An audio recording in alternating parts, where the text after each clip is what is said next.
17 మంది కలెక్టర్ ఆఫీస్లో పోయి కలెక్టర్కి ఒక వినతి పత్రం సమర్పించి దాంట్లో కొంతమంది బయట ఉన్న మిత్రులు కూడా రాలేకపోయినారు. ఆ రోజు సలీము వీళ్ళంతా రాలేకపోయినారు.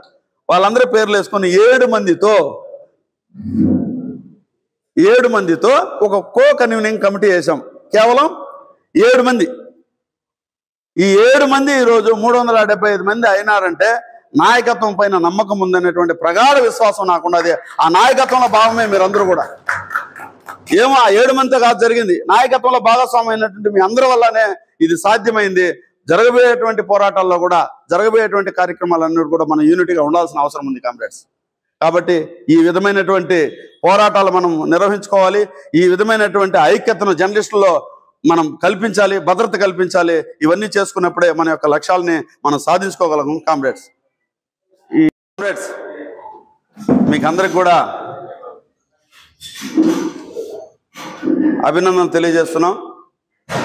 చిత్తూరు జిల్లా కమిటీ కని విని ఎరగని రీతిలో ఇంత భారీ స్థాయిలో సభ్యత్వాన్ని చేసి ఎన్నికలు నిర్వహించి, ఆ ఎన్నికలు కూడా సజావుగా నిర్వహించి ఏ ఒక్కరూ అసంతృప్తి లేకుండా సంతృప్తిగా మీ యొక్క కార్యవర్గాన్ని ఎన్నుకున్నందుకు రాష్ట్ర కమిటీ తరఫున చిత్తూరు జిల్లా కమిటీకి హృదయపూర్వక అభినందన తెలియజేస్తున్నాను. 3 నెలల కాలం పాటు మన ఉన్నది సంఘము.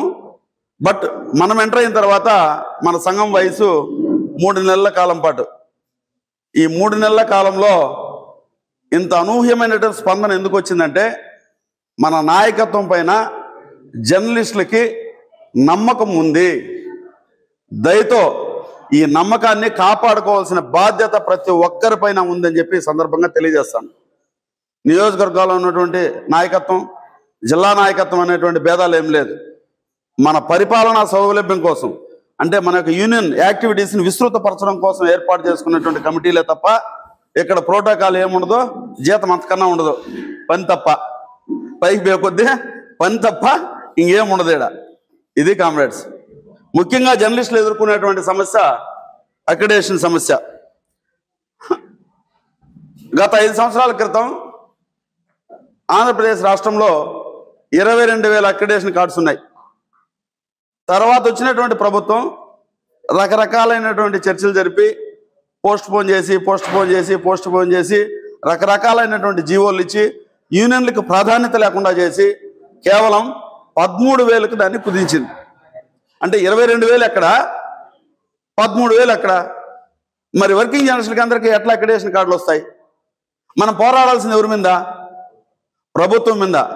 గతంలో ఉన్నటువంటి యూనియన్లు ఆ ఊసెత్తకుండా, వాళ్ళని అడిగే దమ్ము లేకుండా ఈ యొక్క 10,000 అక్రిడేషన్ కార్డులు జర్నలిస్టులకు పోగొట్టి జర్నలిస్టులు వీధుల పాలు చేసి ఈరోజు మేము ఉండామని చెప్పేసి వచ్చి మా సంఘంలో సభ్యత్వం చేయండి అని చెప్పేసి అడుగుతున్నారు. మనం అట్లా కాదు. మా కేవలం జర్నలిస్టుల హక్కుల పరిరక్షణే ఆంధ్రప్రదేశ్ వర్కింగ్ జర్నలిస్ట్ ఫెడరేషన్ యొక్క లక్ష్యంగా ఈరోజు మనం ముందుకు పోతాం. ఈరోజు ఏ ధైర్యంతో అయితే జర్నలిస్ట్ దగ్గరికి వెళ్ళి మా యూనియన్లో చేరండి అని చెప్పేసి అడుగుతున్నామో, మళ్ళీ మేము సభ్యత్వానికి వెళ్ళేటప్పుడు ఇదే విధమైనటువంటి కాలు రగరేసుకునేటువంటి నాయకత్వం, జిల్లా నాయకత్వం మీరు అందరూ ఉండాలని చెప్పేసి ఈ సందర్భంగా నేను నమ్ముతున్నా. జర్నలిస్టుల యొక్క సంక్షేమే ఫస్ట్ మనకి పరమావధి. ఒకసారి చూడండి, 22,000 అక్రిడేషన్ కార్డు నుంచి 13,000 అక్రిడేషన్ కార్డులకు తగ్గించినప్పుడు యూనియన్ ప్రశ్నించాల్సిన అవసరం ఉందా లేదా? ఒక్క యూనియన్ ప్రశ్నించినటువంటి పాపాన్ని పోలేదు. మనం ఏర్పడతానే నూతన ప్రభుత్వం వచ్చింది. నూతన ప్రభుత్వం వస్తానే మన అధ్యక్ష ప్రధాన కార్యదర్శులు ఫస్ట్ పెట్టినటువంటి డిమాండ్ ఏంటంటే, మాకు తగ్గించినటువంటి అక్రిడేషన్ కార్డులన్నీ కూడా పూర్తి స్థాయిలో మా జర్నలిస్టులకి అందరికీ అక్రిడేషన్ ఇవ్వండి అనేది ఫస్ట్ డిమాండ్. అంటే ఇంకో 10,000 అక్రిడేషన్ కార్డులు పెంచండి. గ్రామీణ స్థాయిలో ఉన్నారు. ఇప్పుడైతే పిచ్చిగా ఉండే అక్రిడేషన్ కార్డ్స్ మీకు అందరికీ తెలుసు. వాడు పుంగనూరులో పనిచేస్తా అంటాడు, వాడు అక్రిడేషన్ కార్డు ఏమో తిరుపతిలో ఉంది. ఒకడు చిత్తూరులో పనిచేస్తున్నాడు, వీడు అక్రిడేషన్ కార్డు ఏమో తిరుపతిలో ఉంది. ఇంకోటి ఇక్కడ పనిచేస్తున్నాడు కుప్పంలో ఉంది, కుప్పంలో పనిచేసే వాడికి ఏడు ఉండదు. ఎందుకు ఈ విధమైనటువంటి డిస్టర్బెన్స్ వచ్చిందో అది ప్రభుత్వానికే తెలియాలి. మేము పనిచేసే చోట అక్రిడేషన్ కార్డు, ఇప్పుడు మనం పనిచేసే చోట ఇప్పుడు నేను చిత్తూరులో పనిచేస్తాను, చిత్తూరులో అక్రిడేషన్ కార్డు ఇస్తే చిత్తూరులో ఉన్నటువంటి అధికారులకు కానీ లేకపోతే వచ్చే బెనిఫిట్స్ కానీ నాకు ఇక్కడ అవైలబిలిటీ నేను ఉపయోగించుకునే అవకాశం ఉంది. కాబట్టి ఎక్కడ పనిచేస్తున్నారు జర్నలిస్టులు అక్కడే అక్రిడేషన్ కార్డు ఇవ్వాలి. పనిచేసే జర్నలిస్టులకి అందరికీ కూడా, వర్కింగ్ జర్నలిస్టులందరూ కూడా అక్రిడేషన్ కార్డు ఇవ్వాలి. ఇది మన ఫస్ట్ డిమాండ్ కామ్రేడ్స్. ఆ విధమైనటువంటి పోరాటంలోనే భాగంగానే మొట్టమొదటిగా ముఖ్యమంత్రి గారికి, చంద్రబాబు నాయుడు గారికి, అదేవిధంగా ఇన్ఫర్మేషన్ మినిస్టర్ గారికి మనం వినతి పత్రాలు సమర్పించడం జరిగింది. అందులో భాగంగానే ఈ 2 నెలల కాలం ఎక్స్టెన్షన్ చేసినారు. ఆ జీవో రూపకల్పన జరుగుతూ ఉంది. జీవో బయటకు వచ్చిన తర్వాత మనం చెప్పిన డిమాండ్లన్నీ కూడా వాళ్ళు యాక్సెప్ట్ చేశారా లేదా, లేదు చేయకపోతే మనం ఏ విధమైనటువంటి పోరాటం చేయాలని చెప్పేసి తర్వాత కాలంలో నిర్ణయించబడుతుంది కామ్రేడ్స్. ఒకటి, దేశంలోనే భద్రత లేని ఉద్యోగాల్లో జర్నలిజము 146వ స్థానం ఉంది ప్రపంచంలో. అంటే భద్రత లేని ఉద్యోగాల్లో 146వ స్థానంలో ఉన్నాం. అంటే మనకు పైన భద్రత అంటే ఉద్యోగ భద్రత లేదు. ఏ క్షణంలో ఎవరు తీసేస్తారో తెలియదు. తెల్లారితో ఫోన్ చేసి, బాబు నీ సేవలు చాలు, నాకు చెప్పినా కూడా నేను కూడా ఇంటికి పోవాల్సిందే. ఒక అపాయింట్మెంట్స్ లేవు, ఒక ఇది లేదు, ఏ విధమైనటువంటి భద్రత లేదు. ఆ విధమైన కాకుండా జర్నలిస్టులకి అందరికీ కూడా ఉద్యోగ భద్రత కల్పించాలని మన యూనియన్ డిమాండ్ చేస్తుంది. ఈ డిమాండ్ చేసినటువంటి ఏకైక సత్తా కలిగినటువంటి union Andhra Pradesh working journalist federation అని చెప్పేసి ఈ సందర్భంగా తెలియజేస్తున్నా. ఏ యూనియన్ కూడా జర్నలిస్టుల ఉద్యోగ భద్రత గురించి మాట్లాడాల, అక్రిడేషన్ గురించి మాట్లాడుతున్నారు, పెన్షన్ గురించి మాట్లాడుతున్నారు, రక్షణ గురించి మాట్లాడుతున్నారు. బతికేదానికి తిండి కావాల్సినటువంటి ఉద్యోగ భద్రత గురించి మాత్రం ఏ ఒక్క యూనియన్ మాట్లాడాలా. ఈ యొక్క యూనియన్ మాత్రమే ఛాలెంజ్ గా తీసుకొని జర్నలిస్టులు అందరూ కూడా ఉద్యోగ భద్రత వేజ్ బోర్డు ఇంప్లిమెంట్ చేయాలని చెప్పేసి డిమాండ్ చేస్తున్నటువంటి సంఘం ఏదన్నా ఒకటి ఉందంటే ఇది ఆంధ్రప్రదేశ్ వర్కింగ్ జర్నలిస్ట్ ఫెడరేషన్ అని చెప్పేసి ఈ సందర్భంగా తెలియజేస్తున్నాను కామ్రేడ్స్. నిజంగా కూడా ఇతర రాష్ట్రాల్లో పెన్షన్ సౌకర్యం ఉంది, కేరళలో పెన్షన్ సౌకర్యం ఉంది, తమిళనాడులో పెన్షన్ సౌకర్యం ఉంది, ఆంధ్రప్రదేశ్లో లేదు. ఇది కూడా మనం డిమాండ్ చేస్తున్నాం. బాబు ముసలివాళ్ళకి 4,000 ఇస్తున్నారు, ముతకోళ్ళకి 4,000 ఇస్తున్నారు, హ్యాండిక్యాప్డ్స్కి పెన్షన్ ఇస్తున్నారు, ట్రాన్స్జెండర్స్కి పెన్షన్ ఇస్తూ ఉన్నారు.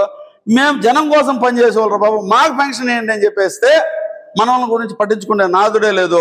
విషయం ఏంటంటే ఈడ మనలో ఐక్యత లేకపోవడం వల్లనే పాలక వర్గాలన్నీ కూడా మనల్ని పక్కన పెడుతున్నాయి. పక్కన పెట్టడం కాకుండా దాడులు చేస్తున్నాయి. మనం రాస్తే మాత్రం ఒక అధికారి గురించి కానీ, ఒక నాయకుని గురించి కానీ, ఏదైనా ఒక గురించి మనం పొగిడి రాసినప్పుడు ఫోన్ చేసి థ్యాంక్స్ కూడా చెప్పరు. ఎవరికైనా చెప్పింటారు, వాడు మా వాడు బాగా రాసినాడు అంటారు. అదే మనం అతను చేసేటువంటి నిజస్వరూపాన్ని ప్రజెంట్ చేసినప్పుడు మారు మాట్లాడకుండా మన పైన దాడులు చేస్తున్నారు. ఇది మనం చూస్తున్నాం. అంటే విమర్శని స్వీకరించే స్థాయిలో పాలక వర్గాలు లేవు. పాలక వర్గాలే కాదు, రాజకీయ పక్షాలు కానీ, వ్యక్తులు కానీ, సమాజం కానీ నిజాన్ని స్వీకరించేటువంటి పరిస్థితుల్లో లేదు. కాబట్టి జర్నలిస్టులకు ఒక ప్రత్యేకమైనటువంటి భద్రత కావాల్సినటువంటి అవసరం ఉన్నది. దీనికి తగినట్లుగానే మీడియా కమిషన్ ఏర్పాటు చేయాలని చెప్పేసి Andhra Pradesh working journalist federation demand చేస్తోంది. ఎస్సీ కమిషన్ ఉంది, ఎస్టీ కమిషన్ ఉంది, బీసీ కమిషన్ ఉంది, హ్యూమన్ రైట్స్ కమిషన్ ఉంది. ఇదే విధమైనటువంటి పద్ధతుల్లో మీడియా కమిషన్ దేశ స్థాయిలో ఏర్పాటు చేయాల్సిన అవసరం ఉన్నది. ఆ విధమైనటువంటి పోరాటం ఆంధ్రప్రదేశ్ వర్కింగ్ జర్నలిస్ట్ ఫెడరేషన్ కీలకంగా తీసుకొని భారతదేశ వ్యాప్తంగా ఉన్నటువంటి వర్కింగ్ ఫెడరేషన్లో అన్ని కూడా ఐక్యం చేసుకుని ఇండియన్ వర్కింగ్ జర్నలిస్ట్ ఫెడరేషన్ ఆధ్వర్యంలో పోరాటాలు చేస్తుంది కామ్రేడ్స్. ఇదేదో ఒక రోజుతో అయిపోయేటువంటి ఉద్యమం కాదు, ఇదేదో ఒక రోజుతో వచ్చేటువంటి కాదు, మనం అడుక్కుంటే ఇచ్చేది కాదు. ఇది మనం పోరాడితేనే తప్ప, సార్ చెప్పినట్లుగా సమరశీల పోరాటాలు చేస్తే తప్ప మన హక్కుల్ని సాధించుకునే పరిస్థితిలో మనం లేం. రెండోది, బాబు మీరంతా వర్కింగ్ జర్నలిస్టులు, మీరంతా కూడా అసంఘటిత రంగ కార్మికులు అని చెప్తా ఉన్నారు. నిజమే, మేమంతా కార్మికులమే, వర్కింగ్ జర్నలిస్ట్ కార్మికులమే. ఇంత వర్కింగ్ జర్నలిస్ట్ కార్మికులుగా ఉన్నటువంటి మాకు అసంఘటిత రంగ కార్మికులు ఇచ్చేటువంటి గుర్తింపైన మాకేంట్రా బాబు అంటే దాన్ని పరిచయపడుతుంది గవర్నమెంట్. ఆ విధమైనటువంటి పోరాటాలు ఏ సంఘము చేయలేదు. మనం దాన్ని బాధ్యత తీసుకున్నాం. మేము మా సభ్యత్వాన్ని అంతా కూడా మీకు సమర్పిస్తాం. మీ లేబర్ కమిషన్ దాని గురించి మీరు స్క్రూటినీ చేయండి, ఆడిట్ చేయండి. అసంఘటిత రంగ కార్మికులకు ఇచ్చేటువంటి అన్ని బెనిఫిట్స్ను కూడా మాకు కూడా కలగజేయండి అని చెప్పేసి మనం ఈ సందర్భంగా డిమాండ్ చేయాల్సిన అవసరం ఉంది. ప్రెస్టేజ్ కోసం కాదు. మహాసభ అంటే మన ఐక్యతకి రూపమైనటువంటి ఒక సభ. ఈ మహాసభ ద్వారానే మనం ఒక సందేశాన్ని ప్రభుత్వానికి ఇస్తాము. ఈ మహాసభ ద్వారానే మన ఐక్యతకి ఒక సందేశాన్ని ఇస్తాము. ఈ మహాసభ ద్వారానే సమాజానికి మేము ఐక్యంగా ఉన్నటువంటి ఒక సందేశాన్ని మనం ఇస్తాము. కాబట్టి పౌర సమాజం కూడా ఈ యొక్క మహాసభలను గుర్తిస్తుంది. కాబట్టి మహాసభలు అనేటివి ఎందుకు జరుపుకుంటామంటే మన యొక్క హక్కులు సాధించుకునేందుకు, మన హక్కుల్ని ప్రజలతో పాటు ప్రభుత్వానికి తెలియజేసేటువంటి ఒక వేదికగా మనము దీన్ని సాధించుకోవాల్సిన అవసరం ఉండదు. పోరాడాల్సిన చోట పోరాడాలి, సమస్యలు చర్చించాల్సిన చోట చర్చించాలి, సంధి మార్గంలో పోవాల్సినవి సంధి మార్గంలో ఉన్నాయి. ఏదైనా అల్టిమేట్గా జర్నలిస్ట్కి భద్రతకి, సంక్షేమానికి అవసరమైనటువంటి అన్ని చర్యలని ఆంధ్రప్రదేశ్ వర్కింగ్ జర్నలిస్ట్ ఫెడరేషన్ ఏ కోశానా వదిలిపెట్టదు. అవసరమైతే రాజీ పోయేదానికైనా సిద్ధం. బట్ మాకు కావాల్సింది జర్నలిస్టుల యొక్క సంక్షేమం అని చెప్పేసి మీకు అందరికీ తెలియజేస్తున్నాను కామ్రేడ్స్.